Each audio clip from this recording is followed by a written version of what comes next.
वाराही अष्टोत्तरशतनामावलिः। ॐ ऐं ग्लौं वराहवदनायै नमः। ॐ ऐं ग्लौं वाराह्यै नमः। ॐ ऐं ग्लौं वररूपिण्यै नमः। ॐ ऐं ग्लौं क्रोटाननायै नमः। ॐ ऐं ग्लौं गोलमुख्यै नमः। ॐ ऐं ग्लौं जगदम्बायै नमः। ॐ ऐं ग्लौं तरुण्यै नमः। ॐ ऐं ग्लौं विश्वेश्वर्यै नमः। ॐ ऐं ग्लौं शङ्खिन्यै नमः। ॐ ऐं ग्लौं चक्रिण्यै नमः। ॐ ऐं ग्लौं खड्गकेटहस्तायै नमः। ॐ ऐं ग्लौं हलमुसलधारिण्यै नमः। ॐ ऐं ग्लौं वरदाभयहस्तायै नमः। ॐ ऐं ग्लौं भक्तानामभयप्रदायै नमः। ॐ ऐं ग्लौं इष्टार्थायै नमः। ॐ ऐं ग्लौं घोरारयै नमः। ॐ ऐं ग्लौं महाघोरायै नमः। ॐ ऐं ग्लौं महामायायै नमः। ॐ ऐं ग्लौं वार्ताल्यै नमः। ॐ ऐं ग्लौं जगदीश्वर्यै नमः। ॐ ऐं ग्लौं अन्धे अन्धिन्यै नमः। ॐ ऐं ग्लौं रुन्धे रुन्धिन्यै नमः। ॐ ऐं ग्लौं जम्भे जम्भिन्यै नमः। ॐ ऐं ग्लौं मोहे मोहिन्यै नमः। ॐ ऐं ग्लौं स्तम्भे स्तम्भिन्यै नमः। ॐ ऐं ग्लौं देवेश्यै नमः। ॐ ऐं ग्लौं शत्रुनाशिन्यै नमः। ॐ ऐं ग्लौं अष्टभुजायै नमः। ॐ ऐं ग्लौं चतुर्हस्तायै नमः। ॐ ऐं ग्लौं उन्मत्तभैरवाङ्गस्तायै नमः। ॐ ऐं ग्लौं कपिललोचनायै नमः। ॐ ऐं ग्लौं पञ्चम्यै नमः। ॐ ऐं ग्लौं लोकेश्यै नमः। ॐ ऐं ग्लौं नीलमणिप्रभायै नमः। ॐ ऐं ग्लौं अञ्जनाद्रिप्रतीकाशायै नमः। ॐ ऐं ग्लौं सिंहारूढायै नमः। ॐ ऐं ग्लौं त्रिलोचनायै नमः। ॐ ऐं ग्लौं श्यामलायै नमः। ॐ ऐं ग्लौं परमेशान्यै नमः। ॐ ऐं ग्लौं नीलायै नमः। ॐ ऐं ग्लौं इन्दीवरसन्निभायै नमः। ॐ ऐं ग्लौं घनस्तनसमोभेदायै नमः। ॐ ऐं ग्लौं कपिलायै नमः।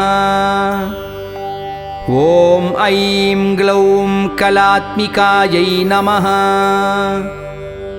ॐ ऐं ग्लौं अम्बिकायै नमः। ॐ ऐं ग्लौं जगताधारायै नमः। ॐ ऐं ग्लौं भक्तोभद्रवनाशिन्यै नमः। ॐ ऐं ग्लौं सगुणायै नमः। ॐ ऐं ग्लौं निष्कलायै नमः। ॐ ऐं ग्लौं विद्यायै नमः। ॐ ऐं ग्लौं नित्यायै नमः। ॐ ऐं ग्लौं विश्वशङ्कर्यै नमः। ॐ ऐं ग्लौं महारूपायै नमः। ॐ ऐं ग्लौं महेश्वर्यै नमः। ॐ ऐं ग्लौं माहेन्त्र्यै नमः। ॐ ऐं ग्लौं विश्वव्यापिनी देव्यै नमः। ॐ ऐं ग्लौं पशूनां भयधारिण्यै नमः। ॐ ऐं ग्लौं कालिकायै नमः। ॐ ऐं ग्लौं जयदायै नमः। ॐ ऐं ग्लौं बलिमांसमहाप्रियायै नमः। ॐ ऐं ग्लौं जयभैरव्यै नमः। ॐ ऐं ग्लौं कृष्णाङ्ग्यै नमः। ॐ ऐं ग्लौं परमेश्वरवल्लभायै नमः। ॐ ऐं ग्लौं नुतायै नमः। ॐ ऐं ग्लौं स्तुत्यै नमः। ॐ ऐं ग्लौं सुरेशान्यै नमः। ॐ ऐं ग्लौं ब्रह्मादिवरदायै नमः। ॐ ऐं ग्लौं सुरूपिण्यै नमः। ॐ ऐं ग्लौं सुरानामभयप्रदायै नमः। ॐ ऐं ग्लौं वारागदेगसम्भूतायै नमः। ॐ ऐं ग्लौं श्रेणिभारावहायै नमः।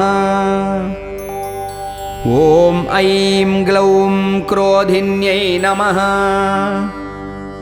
ॐ ऐं ग्लौं नीलास्यै नमः। ॐ ऐं ग्लौं शुभदायै नमः।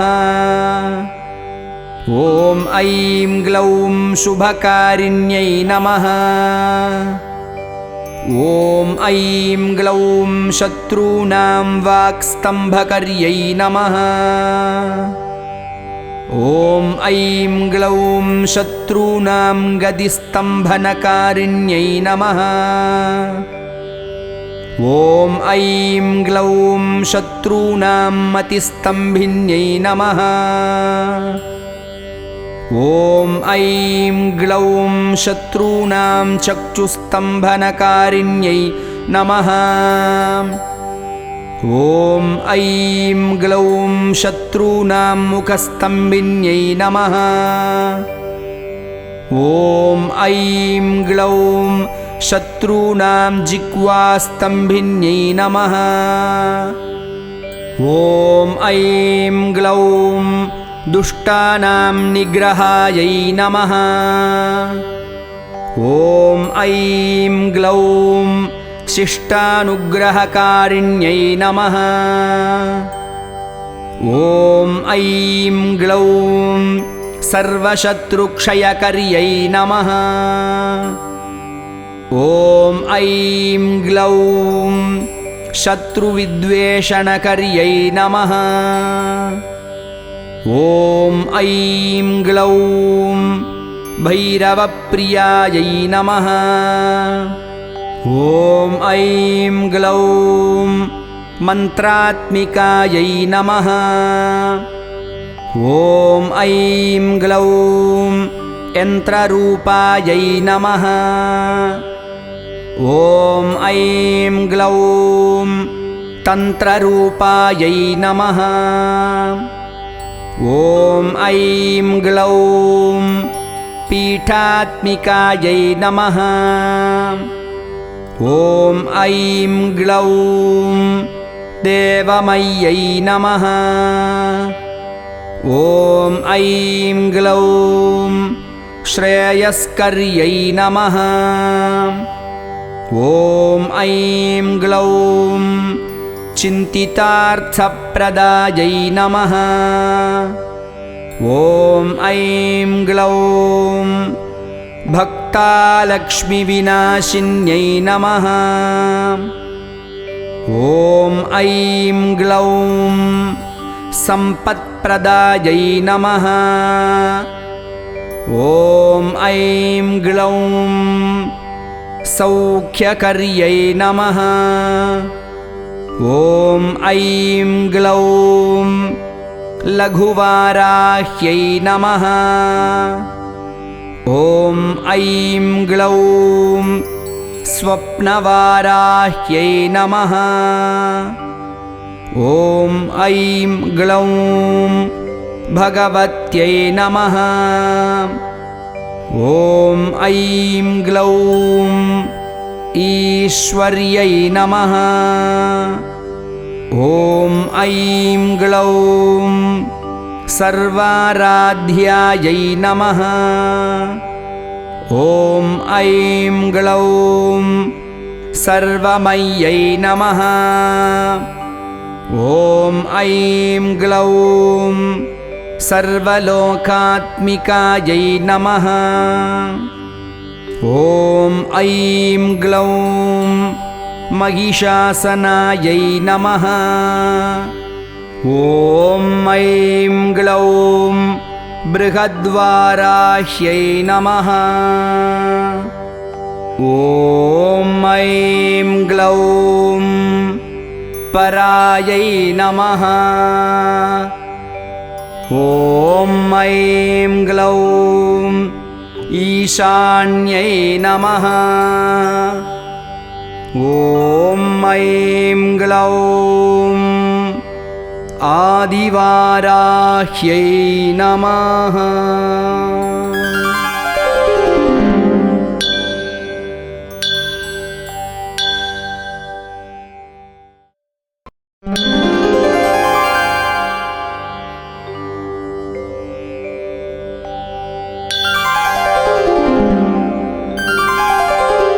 श्रीवाराही ध्यानम्। नमोऽस्तु देवी वाराही जयैङ्कारस्वरूपिणी। जय वाराही विश्वेशी मुख्यवाराही ते नमः। वराहमुखि वन्दे त्वाम् अन्धे अन्धिनि ते नमः। सर्वदुष्टप्रदुष्टानां वाक्स्तम्भनकरे नमः। नमस्तम्भिनि स्तम्भे त्वां जृम्भे जृम्भिनि ते नमः। रुन्धे रुन्धिनि वन्दे त्वां नमो देवेशि मोहिनी। स्वभक्तानां हि सर्वेषां सर्वकामप्रदे नमः। बाह्वोस्तम्भकरीं वन्दे जिह्वास्तम्भनकारिणीम्। स्तम्भनं कुरु शत्रूणां कुरु मे शत्रुनाशनम्। शीघ्रं वश्यं च कुरु मे याज्ञौ वागात्मिका स्थिता। ठचतुष्टयरूपे त्वां शरणं सर्वदा भजे। हुमात्मिके फड्रूपेण जय आद्यानने शिवे। देहि मे सकलान् कामान् वाराहि जगदीश्वरी। नमस्तुभ्यं नमस्तुभ्यं नमस्तुभ्यं नमो नमः।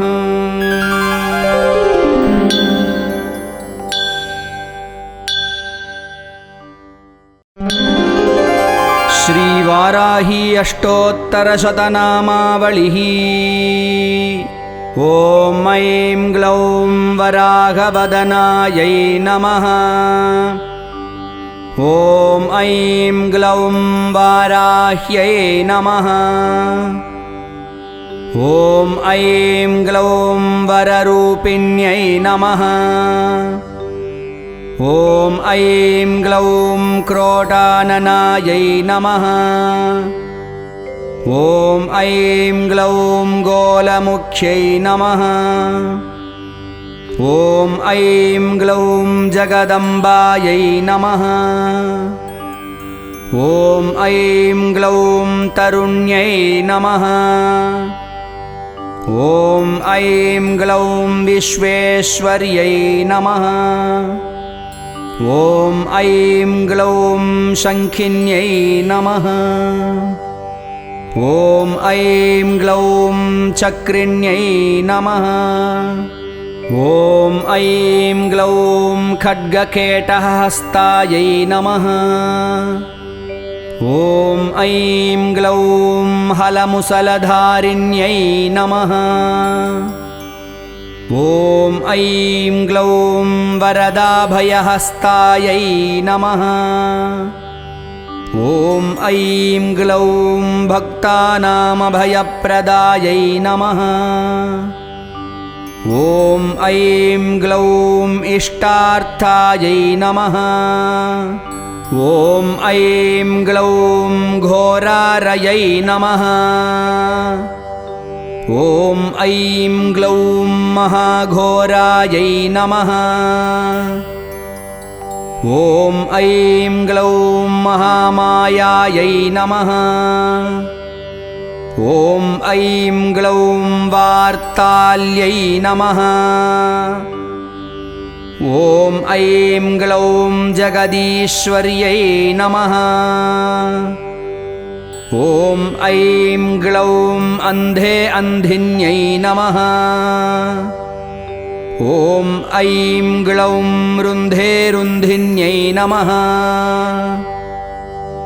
ॐ ऐं ग्लौं जम्भे जम्भिन्यै नमः। ॐ ऐं ग्लौं मोहे मोहिन्यै नमः। ॐ ऐं ग्लौं स्तम्भे स्तम्भिन्यै नमः। ॐ ऐं ग्लौं देवेश्यै नमः। ॐ ऐं ग्लौं शत्रुनाशिन्यै नमः।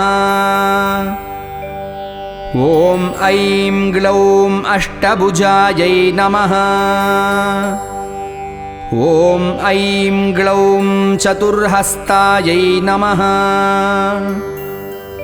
ॐ ऐं ग्लौं उन्मत्तभैरवाङ्गस्तायै नमः।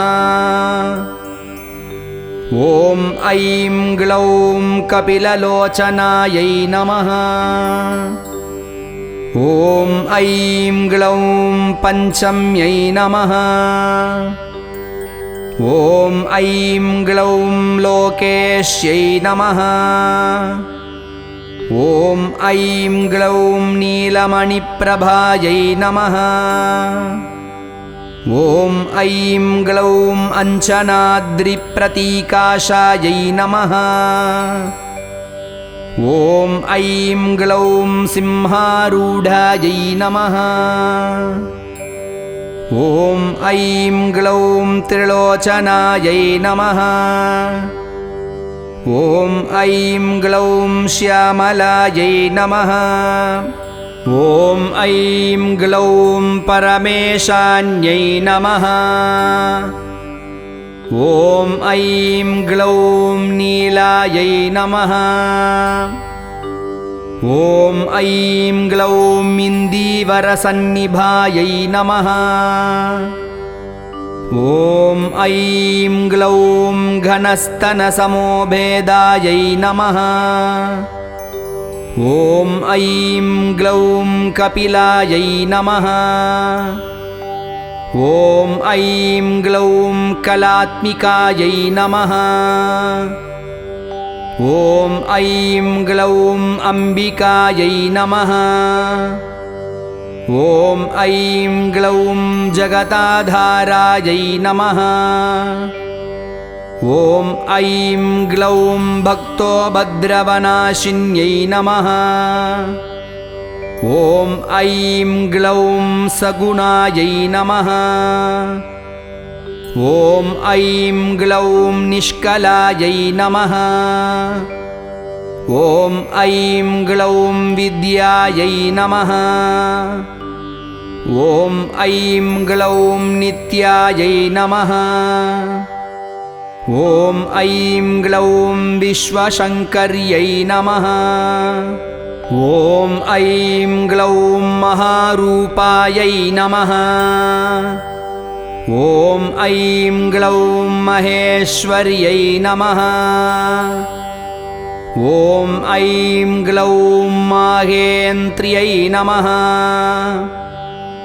ॐ ऐं ग्लौं विश्वव्यापिनी देव्यै नमः।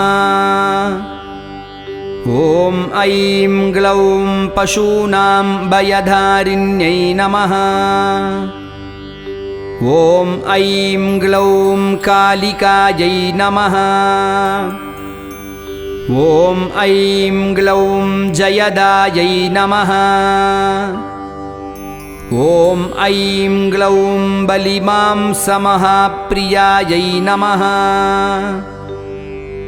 ॐ ऐं ग्लौं जयभैरव्यै नमः। ॐ ऐं ग्लौं कृष्णाङ्ग्यै नमः। ॐ ऐं ग्लौं परमेश्वरवल्लभायै नमः। ॐ ऐं ग्लौं नुतायै नमः। ॐ ऐं ग्लौं स्तुत्यै नमः। ॐ ऐं ग्लौं सुरेशान्यै नमः। ॐ ऐं ग्लौं ब्रह्मादिवरदायै नमः। ॐ ऐं ग्लौं सुरूपिण्यै नमः। ॐ ऐं ग्लौं सुरानामभयप्रदायै नमः। ॐ ऐं ग्लौं वारागदेगसम्भूतायै नमः। ॐ ऐं ग्लौं श्रेणिभारावहायै नमः। ॐ ऐं ग्लौं क्रोधिन्यै नमः। ॐ ऐं ग्लौं नीलास्यै नमः। ॐ ऐं ग्लौं शुभदायै नमः। ॐ ऐं ग्लौं शुभकारिण्यै नमः। ॐ ऐं ग्लौं शत्रूणां वाक्स्तम्भकर्यै नमः। ॐ ऐं ग्लौं शत्रूणां गदिस्तम्भनकारिण्यै नमः। ॐ ऐं ग्लौं शत्रूणां मतिस्तम्भिन्यै नमः। ॐ ऐं ग्लौं शत्रूणां चक्षुस्तम्भनकारिण्यै नमः। ॐ ऐं ग्लौं शत्रूणां मुखस्तम्भिन्यै नमः।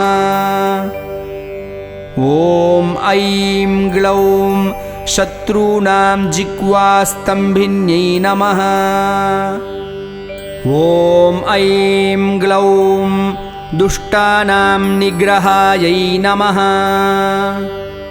ॐ ऐं ग्लौं शिष्टानुग्रहकारिण्यै नमः। ॐ ऐं ग्लौं सर्वशत्रुक्षयकर्यै नमः। ॐ ऐं ग्लौं शत्रुविद्वेषणकर्यै नमः। ॐ ऐं ग्लौं भैरवप्रियायै नमः। ॐ ऐं ग्लौं मन्त्रात्मिकायै नमः।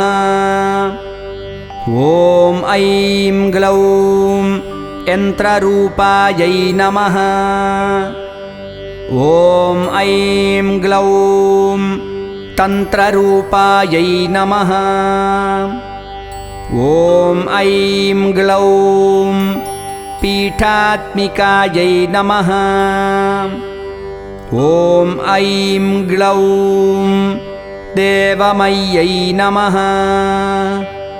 ॐ ऐं ग्लौं श्रेयस्कर्यै नमः। ॐ ऐं ग्लौं चिन्तितार्थप्रदायै नमः।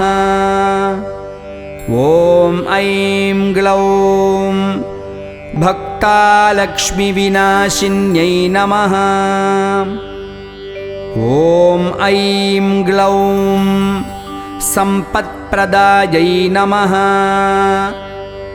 ॐ ऐं ग्लौं सौख्यकर्यै नमः।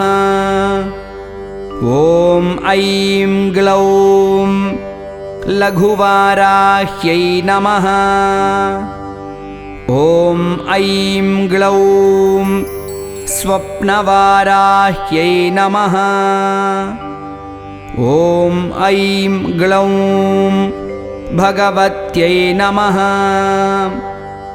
ॐ ऐं ग्लौं ईश्वर्यै नमः।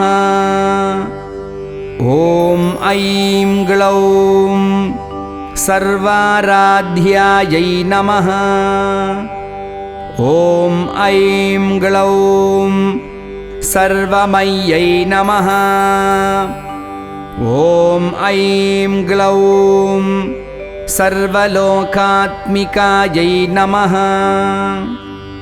ॐ ऐं ग्लौं महिषासनायै नमः। ॐ ऐं ग्लौं बृहद्वाराह्यै नमः। ॐ ऐं ग्लौं परायै नमः। ॐ ऐं ग्लौं ईशान्यै नमः।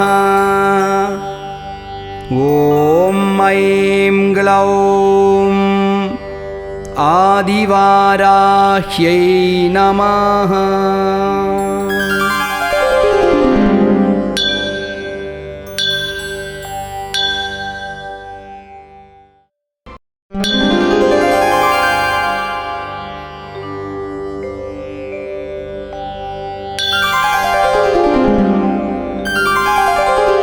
श्रीवाराही ध्यानम्। नमोऽस्तु देवी वाराही जयैङ्कारस्वरूपिणी। जय वाराही विश्वेशी मुख्यवाराही ते नमः। वराहमुखि वन्दे त्वाम् अन्धे अन्धिनि ते नमः। सर्वदुष्टप्रदुष्टानां वाक्स्तम्भनकरे नमः। नमस्तम्भिनि स्तम्भे त्वां जृम्भे जृम्भिनि ते नमः। रुन्धे रुन्धिनि वन्दे त्वां नमो देवेशि मोहिनी। स्वभक्तानां हि सर्वेषां सर्वकामप्रदे नमः। बाह्वोस्तम्भकरीं वन्दे जिह्वास्तम्भनकारिणीम्। स्तम्भनं कुरु शत्रूणां कुरु मे शत्रुनाशनम्। शीघ्रं वश्यं च कुरु मे याज्ञौ वागात्मिका स्थिता। ठचतुष्टयरूपे त्वां शरणं सर्वदा भजे। हुमात्मिके फड्रूपेण जय आद्यानने शिवे। देहि मे सकलान् कामान् वाराहि जगदीश्वरी। नमस्तुभ्यं नमस्तुभ्यं नमस्तुभ्यं नमो नमः।